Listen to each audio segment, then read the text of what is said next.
Tim Bluey McGrath suffered the heartbreak of a grand final loss not once, not twice, but 3 times with Geelong during the 1990s. Yet McGrath was to learn the real meaning of life and death in 2013 when he learned he had stage 3 melanoma. Welcome, Tim. Thanks, Mike. That's what we call perspective, isn't it? It is. Footy is life and death at the time, but you get a reality check when you've had the news that you had. Yeah, absolutely, and puts it all in perspective. Yeah, got to be lucky sometimes, but footy was a great learning curve, but this was far beyond that. Lump under the arm. Yes. Raised the alarm. How concerned were you when you discovered that? Did you know that there's a chance that if you sort of go to the end of the line that that's the result? At the time, I wasn't 100% sure of what it all meant. I went to the GP and he thought it was an infection, just from my hands. I had cuts on my hands and so forth. Because you're chippy? Yeah. And he said if it's still there in a month, we'll get it looked at, which it was. And we went down the road and had it all checked and so forth. And 2 days later, he rang me and said, "Oh, you need to see the surgeon." You knew then? I didn't know then, no. But when you got to see the surgeon, I had one removed 5 years previous, just a small one. And I went back to the same surgeon, and then he sort of said, this has got to come out pretty quick. So out it comes with the lymph nodes. Lymph nodes come with it? Yeah, 33. Yeah. It was a lot, like a handful pretty much. Yeah. And then treatment for 12 months? That was the plan, yes. And initially I thought that, it might be a tablet or a bit of radiation for a couple of months. But to get the news from the oncologist that it was a 12-month treatment, I nearly fell on the floor. Let's go back to that fateful moment when the doctor gives you the bad news. Do you remember what he said? Yeah, he said, these reports have come back, they're positive for cancer. And once you hear that, I probably didn't listen to the next 5 minutes of him talking, just to take it all in and understand all that. But once I sort of got my head around that, I said, well, what do I have to do? Get on with it and let's get going. I read your diaries of August and September 2013. It was a harrowing time for you, wasn't it? I mean, just the intrusion in the body, the coming to terms with the illness and the pain. Yeah, pretty much. Initially, the surgery was okay. Had a drain and all those sort of things that I thought I'd just have in for a week, which turned out to be a month and so on and so on. And then I had to go back in for surgery again. They found another lump, which was nothing. It was just fluid. But I had to come out and then to start the treatment after that. That was pretty full on. Tim, I remember seeing you at Barwon Heads Golf Club about 18 months ago. You were one of the people interviewed. Ian Cover spoke to you. Yep. I must say, that's the first time I'd seen you, and you did look unwell. You're pretty brave, but the strong figure that I remembered on the footy field, that wasn't you that day. No, and that was the Geelong past players who had that golf day. But yeah, at that stage I'd probably lost about 14 kilos, and I'm not a heavy person as it is, so it was quite a lot, and I didn't feel $1 million, and to be out and about with a fair group of people, probably not ideal either, because I had a lot of trouble with my blood. So to put yourself in that environment, probably not the best thing to do. What about that magnificent copper top of yours? It's not quite as coppery as it used to be. Did you lose your hair during the treatment? To a degree, a bit of it fell out. It just gets brittle and falls out. It was a different treatment to some chemos where you lose all your hair. And one of my daughters, that was the only thing she asked me when we sat down and discussed what was going to happen to Dad. That was her only question. Is your hair going to fall out? I said, no, I don't think it is. So she was happy with that. Oh, and you were too. Yeah, absolutely. More recently, we learned that Jared Roughead had a melanoma removed from his lip. Yeah. In a situation like that, would you feel moved to make contact with him and sort of, because you're kindred spirits in that area, aren't you? Yeah, absolutely. And I have a family relation that works at Hawthorn. I've approached them if he ever wants to have a chat. I'll be more than open to do that. By all reports, it sounds like they've got it at the right time, and that was the primary source. I think that's how it works. So, I'll be happy to have a chat. Well, you're a carpenter. You obviously spend a lot of time outside. Did the doctor say anything to you about the combination of pale skin, red hair, and the sun? Was that a factor? Yeah, to a degree, but I've always been pretty good with those sort of things. But sometimes you just don't know. So you're back. You look good. You do. You're okay. The reports are good. You're back involved in footy at North Shore. Yeah, absolutely. Yeah, loving it. Back at work. Yeah. Which is good. Yep. So, every 3 months, go back and see the oncologist, blood tests, scans, all those sort of things, which is pretty routine for anyone who's been through this. Are you surprised at how well you are now? I am. Me looking at you and remembering that vision that I saw 18 months ago, you've got to be very, very pleased with where you've got to. Yeah, look, I'm very lucky that I've got a really good team of doctors that got onto it really quickly, great support at home, wife and kids and associated family who been great support. So without that, if you're on your own, some of the older people you see at the hospital who struggle, and I was physically in reasonable condition, and I know how hard it was for me. So for them, you just think, geez, how hard must it be for them? Let's get on to a subject you're more comfortable with. I'm not sure you will be when I raise a couple of these questions. Your playing career started at North Melbourne. You had 3 years there. Yep. Only 7 games at North, having won a Morris medal at the under-19 level. I was surprised at that. Yeah, well, I probably needed John Kennedy, the great John Kennedy Senior, to coach for another year, but that didn't happen. And he was replaced by Shimmer, Wayne Shimmer. Yes. Yeah. Didn't play any games. Shimmer burnt you. Oh, I don't know whether he burnt me. I probably wasn't good enough, to be honest, at the time. Yeah. 3 games in your first year, none in your second year. Yeah. And then 4 in your third year, and then you're out the door. Yeah.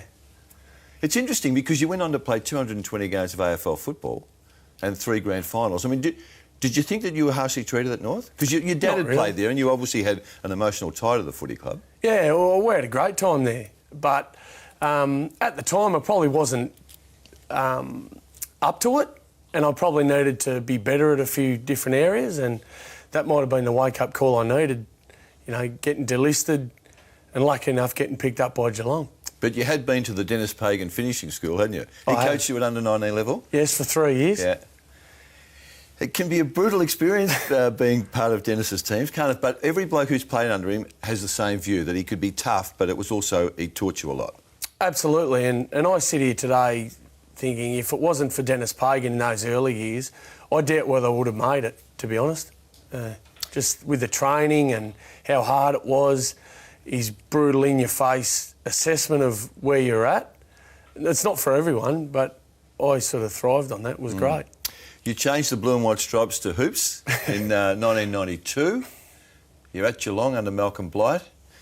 Your first game is a game Geelong v Hawthorn, and you come up against Jay Dunstall. Yes. How'd you go? Well, I've just got out of rehab after that game. Yeah, it didn't go well. 9 goals in about 2.5 quarters. And then the runner came out? And said, come off, and I was thankful, very thankful. I think I sat on the bench for probably the remainder of the game. So he kicked 12-4 that day, Dunstall. Yeah. So you've held him to 9, right? What happens at the end of that? It's your first game at your second club. Yeah. Blighty's the coach, the big figure Blighty. Yeah. End of the game comes, you hang around, you're probably crestfallen. Pick it up from there. Yeah, we travelled back on the bus to Geelong, and we had a function back at the social club. And that was going okay. Next minute, Malcolm Blight comes to the table. There's about 4 or 5 other players on the table. He puts a jug down, pours everyone a beer and has a chat and says to me, geez, today wasn't great, was it? I sort of replied, well, no, it wasn't really, no. And then he says, well, that's okay, don't worry about that. Next week we play Melbourne and you'll be in and you're playing a fella called Alan Jakovich. So I'd gone from not thinking I was going to get a game next week to being back in the team within the space of probably 2 or 3 hours post-game. What about half an hour into the encounter with Alan Jakovich? What were you thinking then? He kicked 4 early, didn't he? He kicked 4 in the first quarter. Yeah, so I've had 13 kicked on me in less than a game, so I'm going pretty well. How were you with this one? You would have perfected that, wouldn't you? The arms were sore. How difficult is that? Second chance, and most people say second chance is last chance at AFL level. Those things that go through a young mind about where am I going, how long am I going to survive here? Did you have those? Oh, absolutely. As I said, 13 goals in less than 4 quarters isn't ideal. Malcolm Blight was a harsh coach, but he could also see things in people that maybe they couldn't see themselves, and give a few words of encouragement. We'll move you up the ground, we'll try on someone else. And it went from there, and he just kept playing me. And Well, you played every game, all 26 games that year. yeah, I was very lucky. Were you runner-up in the BNF that year? Yeah, to Ken Hinkley. 92. Yes. That's a good comeback, mate. It was pretty good in the end. I don't think I polled a vote till about round 4 or 5. Yeah. That day when you played on Djakovic early and he kicked the early goals, what happened after that? Did you, were you a bit ruffled when you on your next assignment? Yeah, I actually got moved onto Michael Pickering, who, for people who remember, was pretty much a marathon runner in a footy jumper. So He was, yeah. this wasn't going to be great, and I couldn't keep up with him. There's no way in the world. So I pretty much punched, kicked him. I did everything I could to slow him down. You don't literally mean that. No. Just was physical. But you roughed him up. Yeah, absolutely. Yeah. Yeah. Just to try and slow him down. It was a great time for you at Geelong, wasn't it? Even I know it's hard to say that when you've had 3 cracks at the flag and the team wasn't successful in any of them, but to play 200 games and to play 3 grand finals in 4 years. Yeah. I had a great time at Geelong. I could never complain about anything. Given a second chance, met some great people, played with some great players, had some great coaches. Met my wife there, had 3 kids live in Geelong still. It's fantastic. You talked about great players. You used to regularly play on a bloke that was pretty handy that you played with your original team at North Melbourne in Wayne Carey. Yeah. I reckon you would have played on him 8, 10 times? Probably. Yeah. How'd you go? How would you have scored it? It's hard for you to be objective about it, but how did you go? Because you obviously played reasonably well. I mean, they kept sending you back to him, didn't they? Yeah, I don't know, you maybe have to go back through the record books. There were some squares, some I got flogged, and some I probably won. So overall, okay. 94 preliminary final, Tim. Yeah. The duck wasn't bad that day, was Yeah, it? terrific. Yes, arguably I think the best game I saw him play happened to be on me, so which wasn't ideal. Well, go back to the start of this. When you were at Geelong, did you not go to Blighty and say that you wanted to take him? Yeah, 93. Yeah. We were playing the Kangaroos at home, and it was early in the year, maybe around 4 or 5. I think he must have had at least 4 best on grounds from memory. So I thought, well, here's probably a good time. He's either going to have 5 best on grounds or he might have an ordinary one. And luckily enough, he didn't have a great game and we won. So Give me your, as honest as you can be, assessment of how you fared with Carey. Say if you played against him 10 times, yeah. the bottom line. You know, he watches this. Yeah, 6'4", his weight, 6 foot of the day. That's not bad. Yeah. That's not bad. I want to take you back to Dunstall, Tim. Yes. And the season's 1992. Yes. A couple of encounters with the Hawks. I only played on the great Jason Dunstall twice in the same year.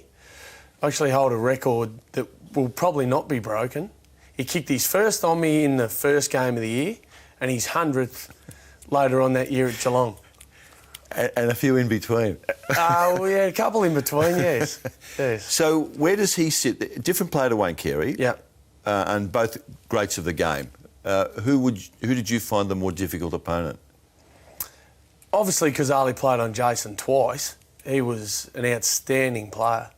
And I would have loved to have had an opportunity to learn my craft more on a player like him, because I never beat him at all. Mm. Did you play on the big boy from St Kilda in Sydney, number 4? Yes. I was terrified. Did you rough him up? No. You picked your mark, didn't you? You did pick your mark, didn't you? You got to know your mark. When you mentioned the fear factor with Pluggo, was that real? Oh, absolutely. He, like Gary Ablett Senior, if you were in the hole, you were an open target, and fair enough. Those were the days, and he made sure, along with Gary Ablett, that if you were in the hole, the next time the ball came, you wouldn't be there, for the simple fact you knew you were going to get cleaned up.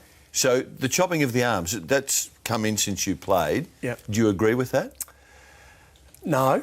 You don't? No. I think the game in itself has been made harder for defenders to actually compete like one-on-one. I know the game's changed in relation to competing one-on-one, 3rd man up and 4th man up and all those things, but it has made it difficult. Jim, with due respect, most of us go to the football to watch the forwards, right? Yes. You blokes are the villains, aren't you? We are, absolutely we are. So we don't want to give you any encouragement. The game's not designed for the defenders. No one wants to see the dour defender play. Yeah. And fair enough, you want to see the high marks of midfielders, want to see some action, that's for sure. You weren't dour. I mean, before Glenn McGrath took up that moniker of Glenn McGrath, my memory is that applied to you.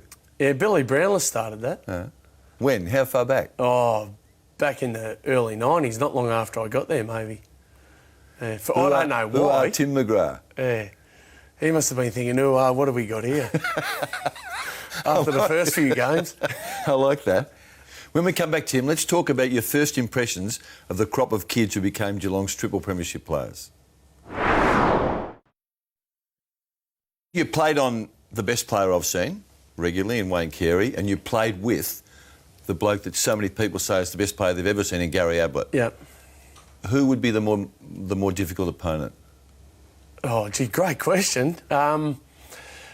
Probably Gary Ablett, because he had that freakish ability to be able to jump on your head from standing next to you. And he had more tricks than anyone. He's a bit more of a freak than the rest of the great players. So he would have been a really hard matchup. Explosive speed, didn't have great endurance, but he probably didn't need it. OK, let me rephrase the question. If you were a coach, who would you take out of Carey and Ablett? Carey. Why? Had more of the complete package, I feel.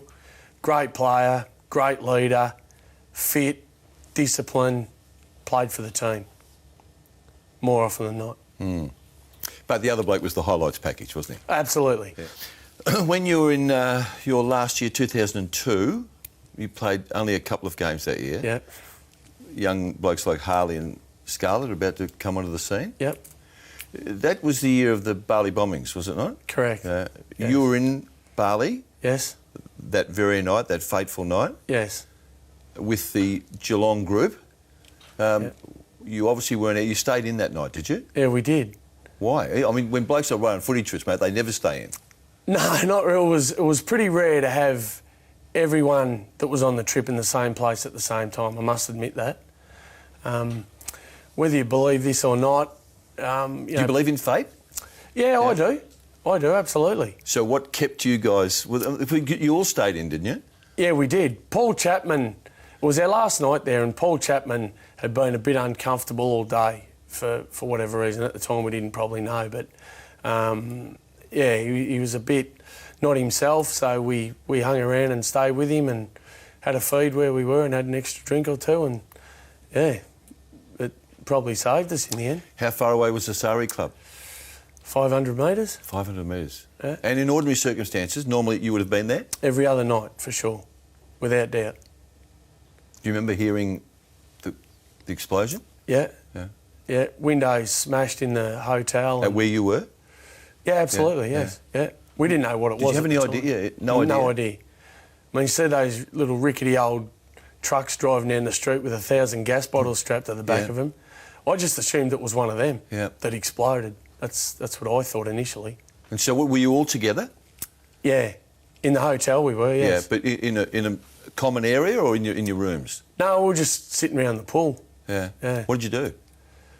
Well, we just sat there for a minute, and then we heard that obviously a few things had changed, and then we sort of went to make sure that everyone was actually in the hotel.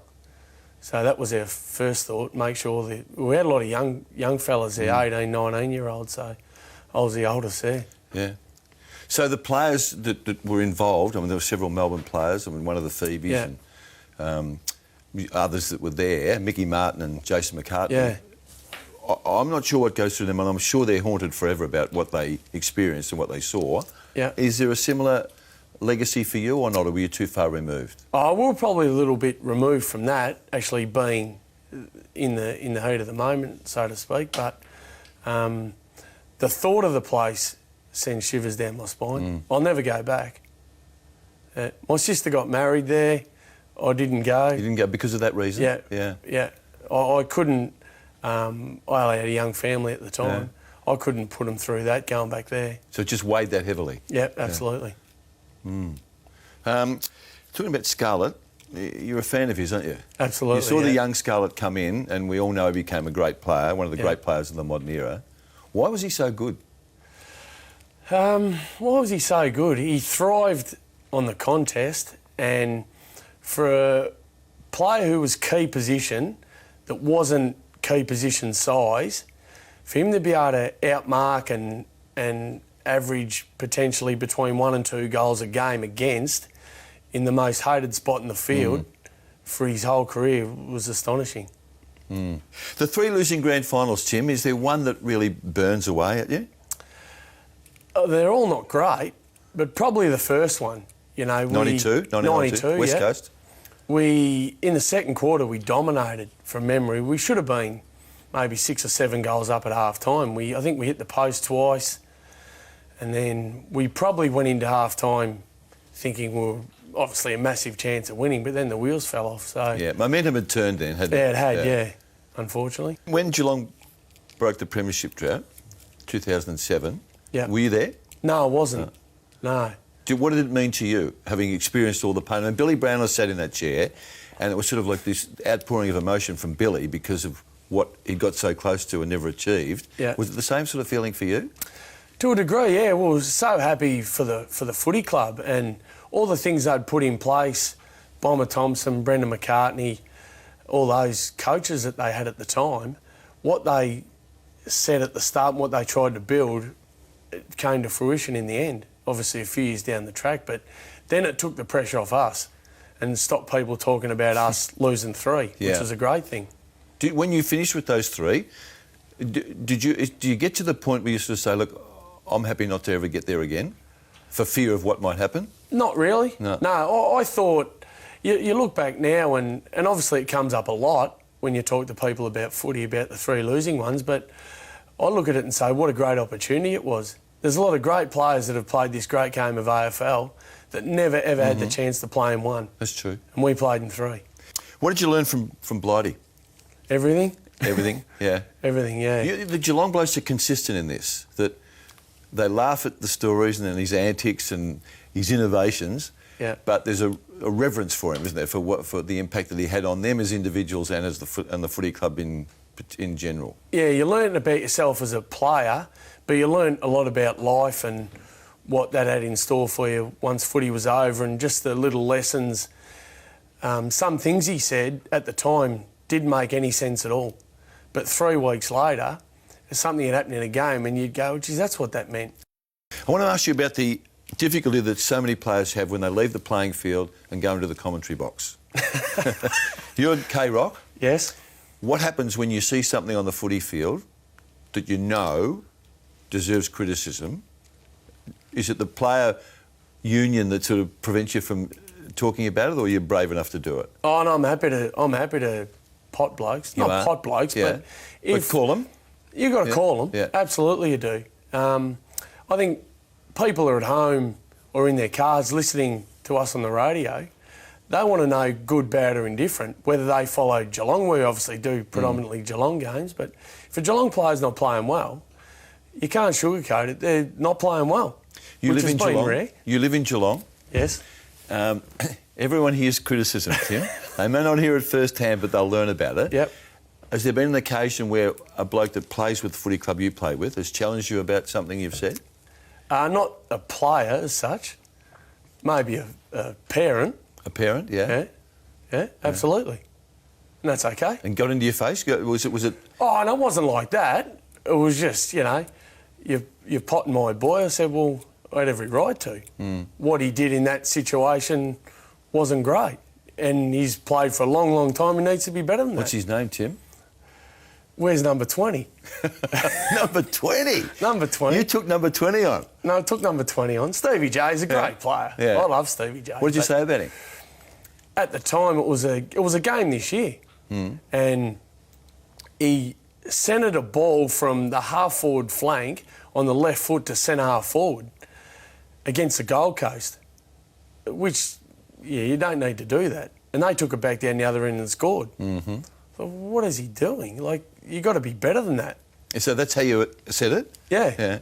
I said at the time, I said it was a disgrace. Really? Where is he at with his footy? I said. Well, talking now in principle, I admire that. It's a difficult thing to do because Stevie's a massive figure in the Geelong Footy Club and in the city, isn't he? Absolutely. Yeah. And great bloke, and been a great player for a long, long time. But as I said, there's people sitting at home listening, there's people at the ground watching and listening. And you got to say it how it is. Have you crossed paths with him since? I haven't seen him, no. Have you dodged him? No, I haven't. No, I don't dodge anyone. It's been a great career, mate.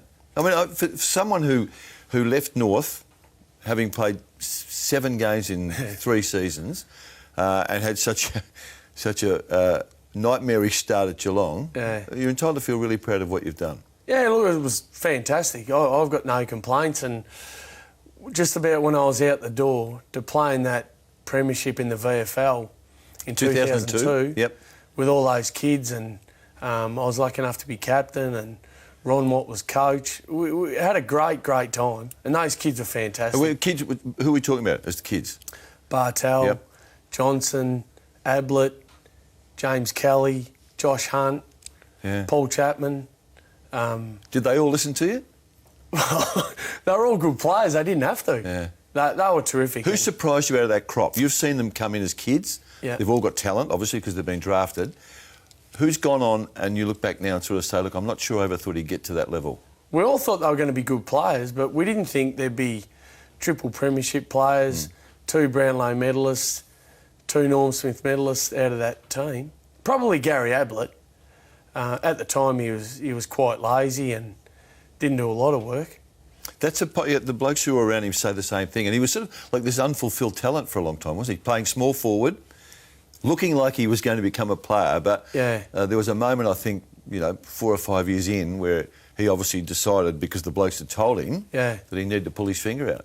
And that's a great credit to him that, when your teammates look you in the eye and say, look, we expect you, we need you to do this, and they actually take it on board and do it.